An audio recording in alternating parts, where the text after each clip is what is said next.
He did everything he was told, studied hard, got a stable job, showed up every single day. And yet, at 35 years old, one unexpected bill could shake his entire life. This isn't laziness. It's something far more uncomfortable. Why hardworking people stay poor. If you grew up middle class, you might recognize yourself in this story. Let me tell you about someone ordinary. Not famous, not rich, not special. Just normal. Let's call him Adam. Adam grew up in a middle-class family. There was always food on the table, a roof over his head, parents who worked hard. But money was whispered about carefully. Bills first, dreams second, or sometimes not at all. Adam remembered wanting a new video game as a kid. His mom said quietly, "Maybe next month, after bills." It wasn't a lecture, just a gentle lesson. Money was always about necessity first. That lesson stayed with him and shaped how he handled money decades later. Adam was a good student. He didn't cause trouble. He memorized what he was told to memorize. Teachers liked him. But here's the catch. No one explained. School teaches you how to work, not how to think about money. No one explained why prices keep rising, why savings slowly lose value, why debt feels normal until it isn't. Adam wasn't failing. He just didn't know the rules of the money game. In school, Adam noticed friends arguing over allowances or splitting lunch money. Adam thought it was too complicated. No one taught him that small habits early on decide your financial future, and he would have to catch up later. At 23, Adam got his first job. It wasn't glamorous, but that first paycheck, it felt like proof. Proof that everything he was told was true. He rewarded himself just a little. Better phone, new shoes. Even his coworkers noticed.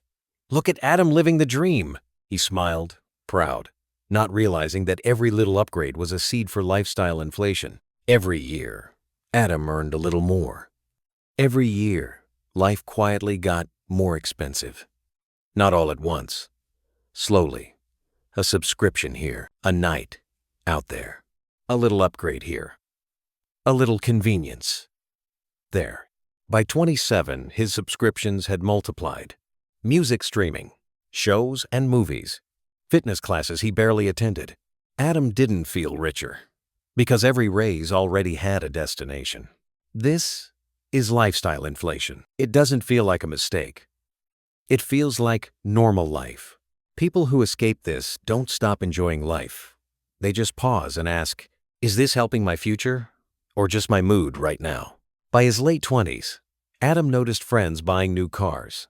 Not fancy cars, just newer, shinier, more expensive than his old sedan. A tiny panic crept in. Adam didn't want to show off. He just didn't want to feel behind. So he took a loan, then another. It felt safe. Everyone around him was doing the same. Debt became a silent weight, almost invisible, but heavy, all the same. Adam believed his job was secure, until it didn't feel that way.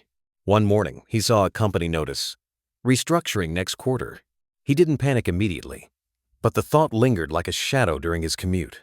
He realized, if the unexpected happened tomorrow, his life would feel fragile.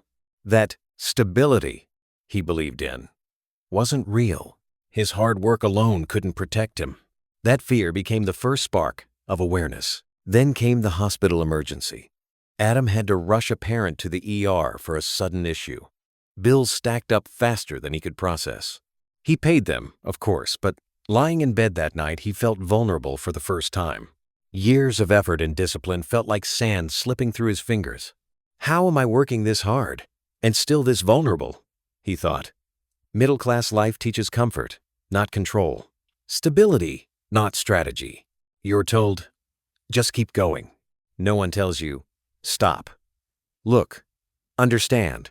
Adam started noticing patterns.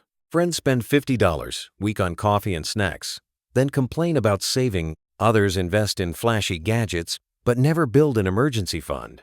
His parents quietly stress about medical bills while pretending everything's fine. Adam realized being middle class meant surviving, not thriving. Adam didn't quit his job. He didn't chase overnight success. He made tiny, deliberate changes. Made coffee at home twice a week instead of buying it daily. Started automatic $50 month savings transfers. Paused lifestyle upgrades. Waited months before buying new tech. Small, invisible to others. But over a year, it made a huge difference. He wasn't stressed anymore. He felt control.